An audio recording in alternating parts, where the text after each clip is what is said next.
Assalamualaikum warahmatullahi wabarakatuh. Salam sejahtera. Benar telah terjadi peristiwa penyerangan terhadap petugas yang terjadi pada hari Senin, tanggal 7 Desember 2020, kurang lebih jam 00.50 di wilayah Karawang Barat. Terkait dengan peristiwa penyerangan terhadap petugas tersebut, saat ini penyidikannya dilaksanakan oleh Barreskrim Polri dengan pertimbangan bahwa lokus delikti terkait dengan peristiwa tersebut terjadi di wilayah Karawang, Jawa Barat.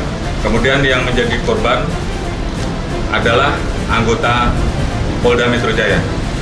Dan yang ketiga, tentunya ini juga untuk menjaga objektivitas, profesionalisme, dan transparansi di dalam penyidikan.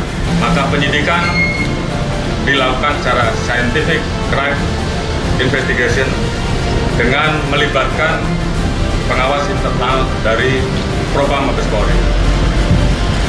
Kami juga membuka ruang dan memberikan kesempatan dalam hal ini dari rekan-rekan eksternal untuk memberikan masukan dalam rangka melengkapi penyidikan yang kami lakukan.